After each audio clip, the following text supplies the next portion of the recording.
दोस्तों मैं मियां आसिफ अली ते इस टाइम ਅਸੀਂ ਮੌਜੂਦ ਹੈ ਡੇਰਾ ਸਾਹਿਬ ਗੁਰਦੁਆਰੇ ਤੇ ਗੱਲਬਾਤ ਕਰਦੇ ਆ। ਇੱਥੇ ਸਾਡੇ ਨਾਲ ਕੁਝ ਯਾਤਰੀ ਮੌਜੂਦ ਹੈ। ਕੀ ਨਾਮ ਹੈ ਤੁਹਾਡਾ? ਮੇਰਾ ਨਾਮ ਮਲਕੀਤ ਸਿੰਘ ਜੀ। ਤੇ ਕਿੱਥੋਂ ਆਏ ਹੋ? ਅਸੀਂ ਅੰਮ੍ਰਿਤਸਰ ਸਾਹਿਬ ਤੋਂ। ਤੁਹਾਡਾ ਕੀ ਨਾਮ ਜੀ? ਕਾਜਲਪ੍ਰੀਤ ਕੌਰ। ਤੇ ਤੁਸੀਂ ਕਿੱਥੋਂ ਆਏ ਹੋ? ਅੰਮ੍ਰਿਤਸਰ। ਅੱਛਾ, ਇਕੱਠੇ ਹੀ ਹੋ ਦੋਵੇਂ ਜਣੇ? ਅੱਛਾ, ਤੁਹਾਡਾ ਕੀ ਨਾਮ ਜੀ? ਸੁਖਬੀਰ ਕੌਰ। ਅੱਛਾ, ਚਲ ਯਾਨੀ ਕੋਈ ਫੈਮਿਲੀ ਆਈ ਹੋਈ ਹੈ। ਤੇ ਪਹਿਲੀ ਵਾਰੀ ਆਏ ਹੋ? ਫਸਟ ਟਾਈਮ ਆਏ ਜੀ। ਤੇ ਪਹਿਲੇ ਕਦੀ ਸੋਚਿਆ ਸੀ ਆਉਣ ਦਾ? ਬਸ ਸੋਚਦੇ ਹਾਂ ਆਪਣੇ ਬਾਬੇ ਨਾਨਕ ਦੀ ਧਰਤੀ ਵੇਖਣੀ ਹੈ ਜੀ। ਐਤਕੀ ਸਬੱਬ ਬਣ ਗਿਆ ਤੇ ਦਰਸ਼ਨ ਕਰਨ ਆ ਗਏ ਆ ਜੀ। ਬੜੇ ਚਿਰ ਦੀ ਦਿਲ 'ਚ ਰੀਝ ਹੈਗੀ ਸੀ ਬਾਬੇ ਨਾਨਕ ਦਾ, ਜਿੱਥੇ ਸਾਡੇ ਬਾਬੇ ਨਾਨਕ ਦਾ ਜਨਮ ਹੋਇਆ ਵਾ ਤੇ ਆਪਾਂ ਉਹ ਧਰਤੀ ਦੇਖੀਏ। ਤੇ ਐਤਕੀ ਸਬੱਬ ਬਾਬੇ ਨਾਨਕ ਨੇ ਬਣਾਇਆ ਤੇ ਐਤਕੀ ਦਰਸ਼ਨ ਕਰਨ ਆ ਗਏ ਆ ਜੀ। ਤੇ ਤਜਵੀਜ਼ ਕਿਹਦੀ ਸੀ? ਕਿਹਦੀ ਸਲਾਹ ਸੀ ਕਿ ਚੱਲੀਏ? ਤੇ ਦੋਨਾਂ ਦੀ ਸਲਾਹ ਸੀ।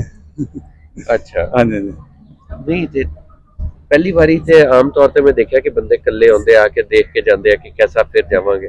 ਤੁਸੀਂ ਇਕੱਲੇ ਕਿਉਂ ਨਹੀਂ ਆਉਣ ਦਿੱਤਾ ਇਹਨਾਂ ਨੂੰ? ਵੈਸੇ ਚਲੋ ਵਾਈਫ ਵੀ ਨਾ ਇਹਨਾਂ ਦਾ ਪਾਸਪੋਰਟ ਬਣਿਆ ਸੀ ਤੇ ਦੇਖਿਆ ਚਲੋ ਇਕੱਠੇ ਦਰਸ਼ਨ ਕਰ ਆਉਨੇ ਆ। ਹਾਂਜੀ। ਤੁਹਾਨੂੰ ਕਿਹਦਾ ਲੱਗਿਆ ਪਾਕਿਸਤਾਨ? ਬਹੁਤ ਵਧੀਆ ਲੱਗਿਆ। ਪਹਿਲੇ ਕੀ ਸੀ ਜ਼ੇਨ ਚ ਕਿ ਕਿਹਦਾ ਹੋਏਗਾ ਪਾਕਿਸਤਾਨ ਦੇ? ਇੱਥੇ ਆ ਕੇ ਕਿਹਦਾ ਲੱਗਿਆ? ਨਹੀਂ ਆਪ ਲੋਕਾਂ ਦੇ ਜਿੱਦਾਂ ਸੋਚਿਆ ਸੀ ਉਸ ਤੋਂ ਵਧੀਆ। ਹਾਂਜੀ। ਕੀ ਸੋਚਿਆ ਸੀ ਪਹਿਲੇ ਕਿਹਦਾ ਹੋਣਾ? ਕਿ ਪਾਕਿਸਤਾਨ ਦੇ ਲੋਕ ਕਿੱਦਾਂ ਦੇ ਹੋਣਗੇ, ਪਰ ਬਹੁਤ ਵਧੀਆ। ਹਾਂਜੀ, ਆਪਣੀ- ਬਹੁਤ ਵਧੀਆ ਟ੍ਰੀਟ ਕਰਦੇ ਨੇ। ਆਪਣੀ ਇੱਕੋ ਬੋਲੀ ਆ, ਇੱਕੋ ਹੀ ਦੇਸ਼ ਆ, ਇੱਕੋ ਹੀ ਸਾਰਾ ਕੁਝ ਹੈਗਾ ਵਾ। ਇੱਥੇ ਆ ਕੇ ਬਹੁਤ ਵਧੀਆ ਫੀਲ ਹੋਇਆ ਜੀ ਸਾਨੂੰ।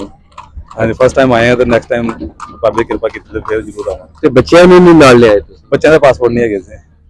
ਹਾਂਜੀ ਹਾਂਜੀ। ਪਾਸਪੋਰਟ ਬਣਦੇ ਨਹੀਂ ਉਧਰ? ਨਹੀਂ ਬਣਦੇ ਆ, ਇਸ ਲਈ ਬਣਦੇ। ਪਰ ਬਣਾਏ ਨਹੀਂ ਸੀ ਛੋਟੇ ਜਿਹੇ, ਕੁਛ ਇਦਾਂ ਦਾ ਵਿਚਾਰ ਹੈਗਾ ਨਹੀਂ ਸੀ। ਅਚਾਨਕ ਬਸ ਤੁਹਾਨੂੰ ਤੇ ਕਿਹਨਾਂ ਕੋਲ ਛੱਡ ਕੇ ਆਏ ਹੋ ਨਿਆਣਿਆਂ ਨੂੰ? ਦਾਦੀ ਦਾਦੇ ਕੋ। ਅੱਛਾ। ਹਾਂਜੀ, ਨਹੀਂ ਤੇ ਮਾਤਾ ਜੀ? ਇਹ ਸਾਡੇ ਆਂਟੀ ਨੇ। ਅੱਛਾ ਅੱਛਾ, ਹਾਂਜੀ ਹਾਂਜੀ। ਚਲੋ। ਤੇ ਤੁਹਾਨੂੰ ਪਾਕਿਸਤਾਨ ਦੀ ਕਿਹੜੀ ਸ਼ੈ ਸਭ ਤੋਂ ਜ਼ਿਆਦਾ ਜਿਹੜੀ ਚੰਗੀ ਲੱਗੀ? ਲੋਕਾਂ ਦਾ ਵਿਹਾਰ ਆਪਣੇ ਮਿਲਨਸਾਰ ਹੈਗੇ ਨੇ ਸਾਰੇ। ਹਾਂਜੀ।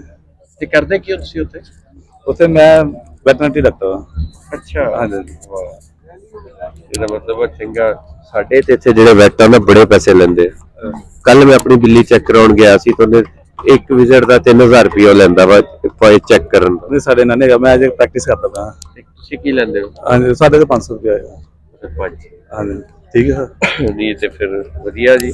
ਤੇ ਘਰ ਵੀ ਕੋਈ ਜਾਨਵਰ ਰੱਖੇ ਹੋਏ ਤੁਸੀਂ? ਨਹੀਂ ਨਹੀਂ ਨਹੀਂ, ਇਹ ਦੱਸੋ ਕਿ ਜਿਹੜੇ ਵੈਟ ਆ ਘਰ ਕਿਉਂ ਨਹੀਂ, ਆਪਣੇ ਘਰ ਕਿਉਂ ਨਹੀਂ ਰੱਖਦੇ ਜਾਨਵਰ? ਵੈਸੇ ਹਾਂਜੀ, ਠੀਕ ਹੈ ਸਰ। ਨਹੀਂ ਤੁਸੀਂ ਵੀ ਕਦੇ ਨਹੀਂ ਕਿਹਾ ਕੋਈ ਜਾਨਵਰ ਰੱਖਣਾ? ਨਹੀਂ, ਮੈਨੂੰ ਤੇ ਬਿਲਕੁਲ ਨਹੀਂ ਨਾ ਮੇਰੀ ਪਸੰਦ ਬੇਟੀ ਕਹਿੰਦੀ ਕਰਿਆ। ਬਿੱਲੀ ਰੱਖੀ ਹੈ, ਪਾਪਾ ਡੋਗੀ ਰੱਖੀ ਹੈ ਘਰ। ਹਾਂਜੀ, ਚਲੋ ਠੀਕ ਹੈ ਸਰ। ਚਲੋ ਜੀ, ਬਹੁਤ ਸ਼ੁਕਰੀਆ ਜੀ।